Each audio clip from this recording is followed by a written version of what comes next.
Good morning, students. Welcome to this week's revision class. So, students, in today's video, we will start with why were roads reluctant to grow indigo. जैसा कि हमने पिछली video में पढ़ा था कि उनसे जो रोड्स थे उनसे ज़बरदस्ती इंडिगो उगवाते थे ब्रिटिशर्स, ठीक है।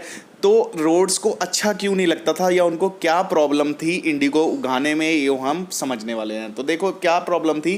पहली प्रॉब्लम थी they have to grow indigo on 25% of their land holding. उनको क्या करना पड़ता था, जितना भी उनके पास लैंड है उसके 25% पे उनको इंडिगो लगाना पड़ता था ज़बरदस्ती। ब्रिटिशर्स उनको फोर्स करते थे। देन व्हाट हैपेंड, उसके बाद क्या प्रॉब्लम थी, उसके बाद the prices they received from the indigo plant were to loan and they were always involve in the cycles of loans. तो जैसा मैंने आपको पिछली वीडियो में समझाया था कि वो पहले लोन देते थे सामान लेने के लिए, और जो इंडिगो था उसको जितना उन्होंने लोन दिया होता था उससे सस्ता खरीदते थे। तो इससे क्या होता था, वो हमेशा लोन के अंदर ही डूबे रहते थे जितने भी रॉयट्स थे, ठीक है। उसके बाद देखो, उसके बाद और क्या प्रॉब्लम थी, the farmers always prefer to grow rice on the fertile soil but indigo had to be grown on the fertile soil and it exhausted the fertility of the soil. तो जो देखो, जो इंडिगो प्लांट होता है तो वो क्या करता था, ज़मीन की फर्टिलिटी को ख़राब कर देता था, ठीक है। तो ब्रिटिशर्स फोर्स करते थे कि आप उसे फर्टाइल ज़मीन के ऊपर लगाओ जिससे उसका प्रोडक्शन हाई हो, लेकिन जब वो आप इंडिगो लगाते थे उस फर्टाइल ज़मीन तो वो उसकी ज़मीन की फर्टिलिटी घटा देता था, ठीक है। तो ये सारी प्रॉब्लम्स थी जो रॉयट्स फेस करते थे इंडिगो की वजह से। तो इन प्रॉब्लम्स की वजह से जो रॉयट्स थे उन्होंने एक रिबिलियन शुरू किया जिसका नाम था ब्लू रिबिलियन, ठीक है। तो उस रिबिलियन के अंदर रॉयट्स क्या करते थे, द रॉयट्स रिफ्यूज टू पे रेंट्स। तो रॉयट्स ने कह दिया हम रेंट नहीं देते, जो आपने करना है वो कर लो, ठीक है। उसके बाद और क्या किया उन्होंने, दे अटैक्ड इंडिगो फैक्ट्रीज। तो जितनी भी ब्रिटिशर्स की फैक्ट्रीज थी इंडिगो की, उनके ऊपर उन्होंने अटैक कर दिया और उनको डिस्ट्रॉय कर दिया और बहुत सारा हार्म कर दिया, ठीक है, फैक्ट्रीज को। थर्ड, और क्या करते थे, they sworn not to take advances from the planters any more. तो जो ब्रिटिशर्स थे पहले लोन देते थे, तो उन्होंने ये भी कह दिया कि हमें लोन नहीं चाहिए, ना हमको सीड चाहिए, ना हमको इंडिगो लगाना है, ठीक है। उसके बाद fourth, they boycotted the workers who work for the planters. तो ब्रिटिशर्स के लिए जो वर्कर काम करते थे उन्होंने उनको भी वो काम पे जाना बंद कर दिया, ठीक है, एज अ स्ट्राइक, ठीक है। उसके बाद और क्या किया, दे हैव बीटन अप गोमथास।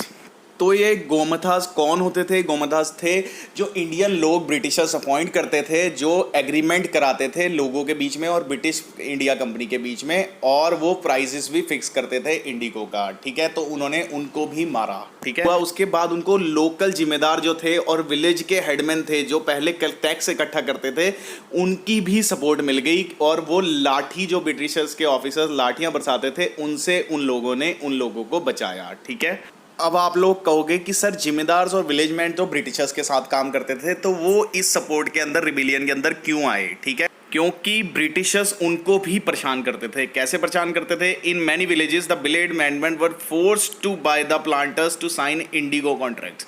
तो क्या होता था, जो ब्रिटिशर्स के प्लांटर्स थे तो वो बहुत फोर्स करते थे विलेज हेडमैन को कि आपको इंडिगो कॉन्ट्रैक्ट साइन करने ही करने हैं, ठीक है। और क्या होता था, the zamindars were angered at being forced by planters to give them land on long leases for indigo cultivation.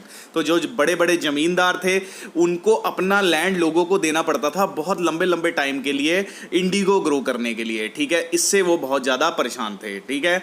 Last point है, they were also unhappy with the increasing power of the planters. तो जो planters थे Britishers के, उनकी power दिन पर दिन Britishers बढ़ाए जा रहे थे, उनका दबदबा वो बढ़ाए जा रहे थे। तो इससे भी जमींदार्स और जो विलेज हेडमैन थे वो परेशान थे, ठीक है। इसलिए उन्होंने इस रेबेलियन में रॉयट्स का साथ दिया। So students, this was all about riots. Now we will be studying about tribal groups and their lives, ठीक है। तो स्टूडेंट्स, इंडिया के अंदर वेरियस ट्राइबल ग्रुप्स थे, ठीक है, जो इंडिया में बहुत दूर दूर रहते थे, ठीक है। तो वो 4 तरीके के थे। कैसे, पहले था जूम कल्टीवेटर्स, फिर था हंटर गैदरर्स, फिर था पास्टोरलिस्ट, फिर था सेटल्ड कल्टीवेटर्स, ठीक है। तो सबसे पहले हम पढ़ते हैं जूम कल्टीवेटर्स। जूम कल्टीवेटर्स कौन थे, they cut trees and clear the forest area for cultivation. तो वो क्या करते थे, जहाँ पे जंगल होता था वहाँ पे पेड़ काट देते थे और वहाँ पे वो क्या करते थे, खेती करते थे, ठीक है।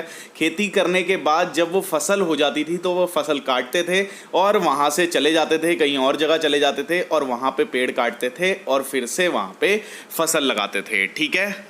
और इस तरीके के कल्टीवेशन को शिफ्टिंग कल्टीवेशन भी कहा जाता है। ठीक है, तो चलिए चलते हैं नेक्स्ट है हमारा हंटर गैदरर्स। तो हंटर गैदरर्स क्या करते थे? दे lived bye hunting animals and collecting forest produce. तो वो क्या करते थे?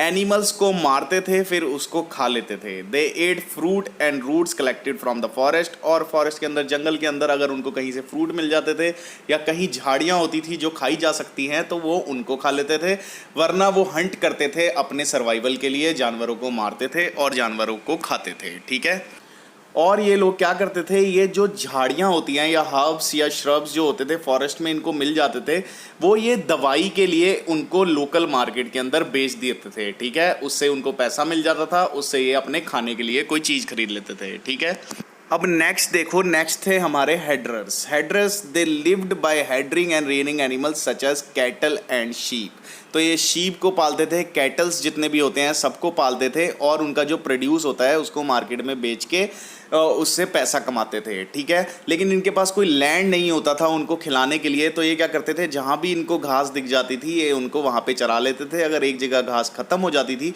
तो ये दूसरी जगह शिफ्ट कर जाते थे और वहाँ जाके उनका प्रोडक्शन उनको घास खाने के लिए दे देते थे। ठीक है, अब नेक्स्ट देखो, नेक्स्ट थे सेटल्ड कल्टीवेटर्स। तो सेटल्ड कल्टीवेटर्स में कौन कौन आता था? उसमें आते थे मुंडास, गोंड्स और संथाल्स। तो सेटल्स में क्या था? वो एक जगह पे ही रहते थे और एक ही ज़मीन में बार बार वो क्या करते थे? बार बार उस पर खेती करते थे।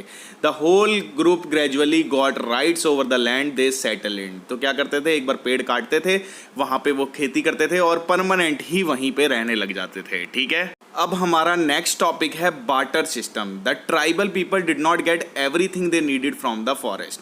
तो जो ट्राइबल पीपल थे उनके पास हर चीज़ वो नहीं मिल पाती थी फॉरेस्ट के अंदर जो उनको चाहिए थी। ठीक है, for example rice and other food grains. ठीक है, तो उनको राइस अगर खाना होता था तो वो फॉरेस्ट के अंदर से नहीं मिलता था, तो वो क्या करते थे? तो वो फॉरेस्ट में से कोई चीज़ तोड़ के वो ट्रेडर्स के लिए ले जाते थे और उन चीज़ों को फॉरेस्ट ट्रेडर्स को दे देते थे और उसके बदले राइस या उनको जो भी चीज़ चाहिए होती थी वो ले लेते थे। ठीक है, तो किसी चीज़ के बदले कोई चीज़ एक्सचेंज कर लेना, ऐसे सिस्टम को हम क्या कहते हैं? ऐसे सिस्टम को हम क्या कहते हैं? Barter system. ठीक है, they got these items from the trader in exchange of valuable forest produce. तो फॉरेस्ट के अंदर बहुत सारी वैल्यूएबल चीज़ होती हैं, जैसे दवाइयों के वगैरह, फ्रूट्स होते हैं फॉरेस्ट के अंदर, कई श्रब्स होती हैं जो बहुत ज़्यादा दवाइयों के अंदर काम आती हैं। ठीक है, तो ये ऐसी सारी चीज़ें वो क्या करते थे? ट्रेडर से ट्रेड करते थे और अपनी ज़रूरत का सामान ले लेते थे। ठीक है, सो स्टूडेंट्स, हमारा अगला टॉपिक है how did colonial rule effect tribal lifes. तो अभी हमने ट्राइबल लाइफ्स के बारे में पढ़ा और ट्राइब्स के बारे में पढ़ा। ठीक है, तो ये तो हमने जो पढ़ा था, ये जो ब्रिटिशर्स नहीं आए थे उससे पहले ये लोग ऐसे रहते थे। ठीक है, अब हम पढ़ने वाले हैं ब्रिटिशर्स आने के बाद इनके साथ क्या हुआ। ठीक है, तो under British rule what happened? The Britisher encourage shifting cultivators to settle down in one location by introducing land settlement. तो ब्रिटिशर्स ने क्या किया कि बार बार जो लोग शिफ्ट कर जाते थे तो उनको ट्रेस करना मुश्किल होता था, तो उन्होंने क्या कहा कि आप यहाँ पे ज़मीन साफ करो और यहीं पे रहो। ठीक है, तो उन्होंने इसलिए ही लैंड सेटलमेंट वाला रूल चालू किया था जिससे लोग शिफ्ट ना करें, एक जगह ही रुक जाएं। ठीक है, and those who settled were easier to control and administrator as they no longer shifted from place to place. इससे क्या होता था? इससे उनको आसानी रहती थी कि अगर एक बंदा एक ही जगह रहेगा तो उससे टैक्स लेने में और उसको किसी चीज़ के लिए फोर्स करने में आपको आसानी लगेगी। अगर वो शिफ्ट कर जाएगा तो आप उसको ट्रेस नहीं कर सकते। ठीक है, उसके बाद और क्या फ़ायदा था उनका? They lost administrative power. तो अगर लोग बार बार शिफ्ट कर जाएंगे तो ब्रिटिशर्स की जो एडमिनिस्ट्रेटिव पावर है उन लोगों पे वो भी कम हो जाती थी। नेक्स्ट क्या है? They were forced to follow British law. और उनको फोर्स किया जाता था कि जो ब्रिटिशर्स कहते हैं वो आपको करना है, जो लॉ ब्रिटिशर्स ने बनाया वो आपको भी फॉलो करना है। ठीक है, नेक्स्ट था दे had to pay a tribute to the British. Tribute क्या? उन लोगों को भी एक टैक्सेस देनी पड़ती थी ब्रिटिशर्स को। ठीक है, next the Britishers declared forest state property. तो ब्रिटिशर्स ने कह दिया कि जो लोग फॉरेस्ट के अंदर रहते हैं, फॉरेस्ट हैं हमारे ब्रिटिशर्स के, तो जो लोग उनके अंदर रहते हैं वो उसके अंदर वो ब्रिटिशर्स की प्रॉपर्टी के अंदर रह रहे हैं। ठीक है, some forest which produce timber were classified as reserved forest and tribes were not allowed to move freely. तो जिनके अंदर टिम्बर होता था, एज अ टिम्बर बहुत ही इंपॉर्टेंट वुड थी उस टाइम पे, तो क्या करते थे ब्रिटिशर्स, ऐसे जंगलों में बिल्कुल ही बैन कर देते थे ट्राइबल्स को कि वो इस जंगलों में नहीं रह सकते, ठीक है। तो इस वजह से जो ट्राइबल लोग वहां पे रहते थे उनको वहां से शिफ्ट करना पड़ जाता था, क्योंकि वहां वो जंगल ब्रिटिशर्स ने अपने अंडर ले लिया है, ठीक है।